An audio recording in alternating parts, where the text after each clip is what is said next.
So we are getting a Nintendo Direct, but not the one that everyone was hoping for and expecting, since it is, of course, a partner showcase. This kind of brings me back to 2020, when there were like a bunch of rumors about a Nintendo Direct in July of that year. And then August, then September, then October, but they all ended up being partner showcases. This just kind of reminds me of 2020 quite a lot. Not this year in general, of course not, but just this exact moment with the partner showcase happening when everyone was leaking and spreading rumors about a general Nintendo Direct. I just think that's pretty funny. Now granted, I don't think a partner showcase holds the same stigma that it did back in 2020, because there have been several good partner showcases over the years, especially the one that announced Pac-Man World Re-Pack. That one was incredible, and it was actually better than most of the Nintendo Directs that year. But right now, a partner showcase is very bizarre. I don't feel entirely negative about it. I do have some positive things to say about the prospect of the things that they could be announcing here, but at the same time, this is just really weird for a time right after the console launch. Like, this is a new generation for Nintendo. It would make sense for them to go all out with new game announcements and at least updates to existing games that have already been announced, like Metroid Prime 4, Kirby Air Riders, Splatoon Raiders. Like, there are several other games as well, and it's just disappointing that we're not gonna get an update here. And it seems like Nintendo is just gonna do a Nintendo Today drop or a Twitter drop and just like release a trailer on a random Tuesday. I mean, I appreciate that sometimes when it's just like a really random, interesting thing, like Nintendo World Championships NES edition last year. I thought that was pretty funny, just getting a random like announcement in the middle of the day, or like Paper Mario the Origami King. But like, it gets to a point where I just really want a full general Direct. Like I said, especially this early in a console generation.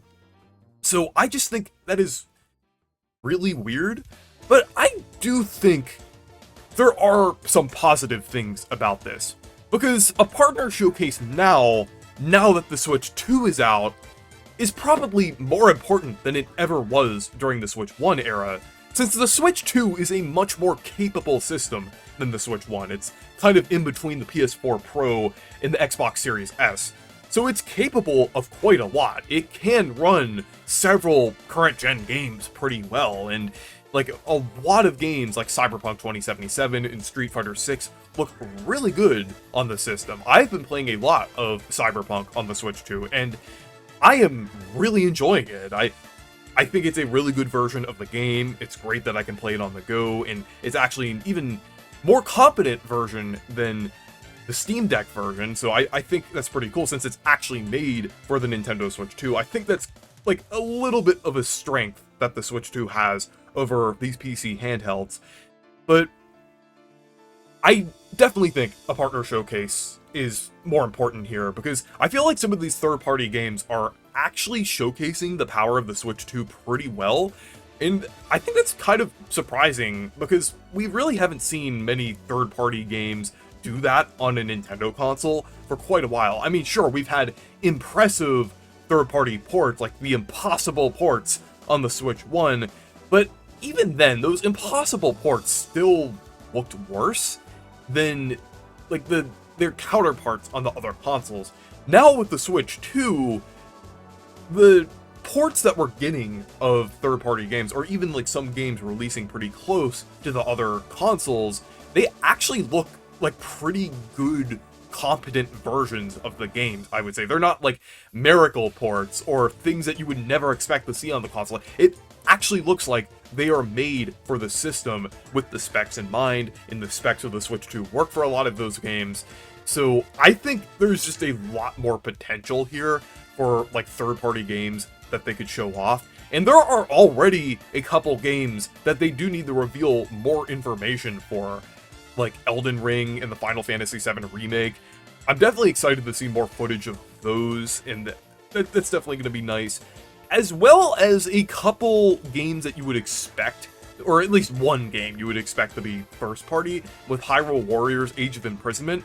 Even though it's published by Nintendo in most of the world, not Japan. I think it's published by Koei Tecmo in Japan, but most places it is published by Nintendo, and I would say it's a Nintendo game. It's literally a Zelda game, so we might see more Age of Imprisonment there. So we'll at least get an ounce of first-party stuff in this if they show like a new trailer for this. Since I believe they did show footage of like Age of Calamity or DLC for Age of Calamity in past partner showcases, so I do think we could see that there.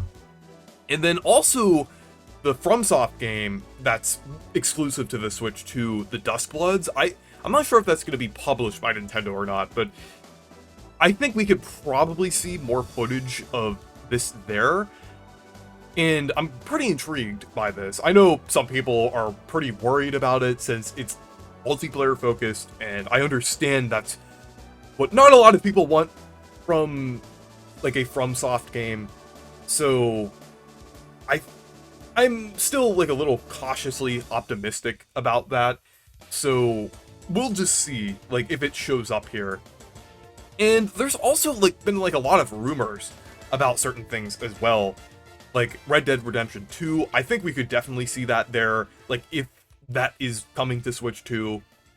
And also things like Doom the Dark Ages and Oblivion Remastered, or even the Master Chief Collection. That has been rumored quite a lot.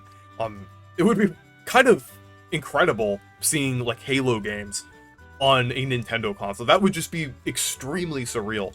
But Microsoft has been bringing quite a lot of games to other consoles over the past few years, including the Nintendo Switch with several games. So I could definitely see that happening. And there's also the Atlas games with Metaphor ReFantazio and Persona 3 Reload. I was actually very surprised that we didn't see those in the April Direct. So I think either one of those games could definitely show up here. And then also Baldur's Gate 3, I think that would work really well with the mouse controls on the Switch 2. I kind of think that game is inevitable, since that was Game of the Year, and I think they would have a lot of incentive on putting that on the Switch 2. So I definitely could see that happening at some point. I could also see, I'm not sure if they would do it in this partner showcase or direct, but I think Expedition 33 Clair Obscur would also be a really nice announcement to see as well. I've been interested in checking that game out since it does look pretty interesting, and I don't even need to explain why I love RPGs, so I think that would be really cool to see that on the Switch 2. I think that's possible due to how popular the game is, but I could definitely expect that to happen like later on, like maybe in a few months or next year, since it is a very recent game. So there's definitely like a lot of possibilities here. And like even like some other like little games as well, like the SpongeBob game, I think it's going to be called Titans of the Tide. That's possible as well. That I think there was like a rumor about like a Plants vs. Zombies remake. That would also be really cool as well. Maybe a Minecraft Switch 2 edition, like a proper native Switch 2 version of Minecraft. I know the Switch 1 version of Minecraft can work really well on the Switch 2, but I think like things like ray tracing and like the visual enhancements that Minecraft has gotten recently could be added to like a Switch 2 version. So and like just also having it natively on the Switch 2, like, and just putting it in like a box, maybe a game key card. They could like push that out. And also, speaking of game key cards, I really hope most of the games here aren't on game key cards. I mean, realistically, most of them probably will, but I do hope there are at least some games that are fully on the cartridge. I hope some companies heard the backlash like Sega did. Well, I'm not sure if Sega did hear the backlash or not, because they are putting Sonic Racing Cross Worlds on an actual cartridge on the Switch 2, but they are releasing it a little later, which is weird. But they might have heard the feedback, so we'll have to see. I really hope that some of these games, like, I'm guessing the more dedicated developers, kind of like ones comparable to like CD Projekt Red, will probably put it like on the cartridge. But like some others, like there are some other companies that I wouldn't really expect to see anything like on a, like on an actual cartridge, unfortunately. But there's also the possibility for some brand new announcements as well. Like maybe like almost like a second party game, because sometimes they do reveal like second party games like in a Nintendo franchise that is developed by like a third party or second party developer. I'm kind of like Endless Ocean Luminous. I know that's not the best example since that game is incredibly mid, but it still was technically a first party game. First party, second party, whatever you want to call it. A Nintendo owned franchise published by Nintendo, developed by another company. I think we could see something like that here. I definitely think that's possible. Hopefully it's better than Endless Ocean Luminous.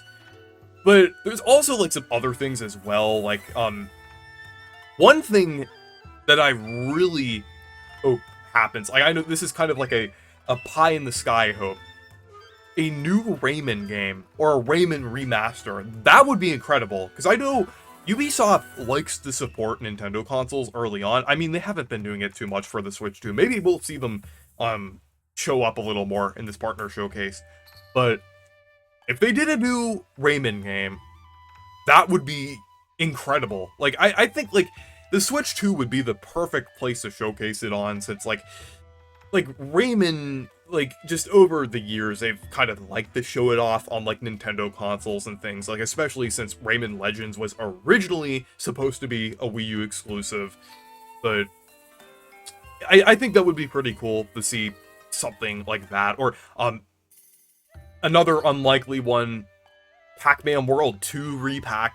I think that would also be really cool as well, and, like, for some of these potential new announcements, like the good thing about those is that, like, we'll finally see some games that aren't held back by the Switch 1's hardware, because even though there are a lot of great games on the Switch 1, like, a lot of those games did kind of suffer from the fact that the Switch 1 was underpowered, and you could definitely tell, like, kind of post 2020, that the games were just looking worse and worse. It was always that kind of fuzzy, low-res look to them. I am so glad that that look is basically gone for most Switch 2 releases so far. I really hope we don't see any of the games that look like that on Switch 2. Hopefully the games aren't too demanding for the Switch 2.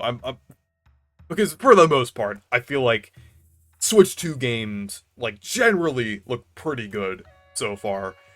But yeah, I'm, like, with this partner showcase, I just think it's really weird that they're doing it now. Like, because, like, it's important that we're getting these third-party announcements, but at the same time, this really should have been a general direct, because there are still a lot of games that they still need to update, like, information on, like Metroid Prime 4, Kirby Air Riders, Splatoon Raiders. Like, I would like to see more information about these games, not on a random Tuesday. Like, it's just really bizarre, I would say. This doesn't really feel like enough, especially since Donkey Kong Bonanza. Like, they have been, like, aside from Dragon Drive, which, I mean, like, that is just a little game that doesn't really count as, like, Nintendo's big lineup. Like, we really haven't heard much news about anything. That is just really weird, because we don't know which game is going to be Nintendo's big holiday title. Like, I just think that would be incredibly bizarre for them to write off of Pokemon Zaza as, look, which is a Switch 1 game that is getting a Switch 2 upgrade as the big Switch 2 holiday title. It just doesn't sit well with me. I don't know why they would do that during the launch year of a console. They have to have something. I mean, like, even if it's Kirby, like, Kirby isn't like on a Mario level of, like, sales, but I am, don't get me wrong, Kirby Air Riders is my most anticipated game right now. I am just incredibly excited about it. But no, from Nintendo's standpoint, I'm not sure if they consider that big holiday title material. The same goes with Splatoon Raiders. Like, that is kind of risky to have as a holiday title, because while Splatoon is very popular, this is a Splatoon spin-off, and it's still very experimental. So, they really probably wouldn't kind of hinge, like, the success of that game, like, during, like, a holiday, like, release. Well, they might release it in, like, a holiday window, but, like, they have to have something else to supplement it. It's just really weird with this timing, because this was, like, the time to reveal, like, either when these games are releasing or if they had anything else planned. I know we still have the potential Mario 40th anniversary, which could be revealed in September, so we'll see what they do with that. It's just a really weird situation right now. But anyways, thank you guys for watching this video. Make sure to leave a like and subscribe for more, and make sure to check out my Discord server and Blue Sky if you want to. Stay perky!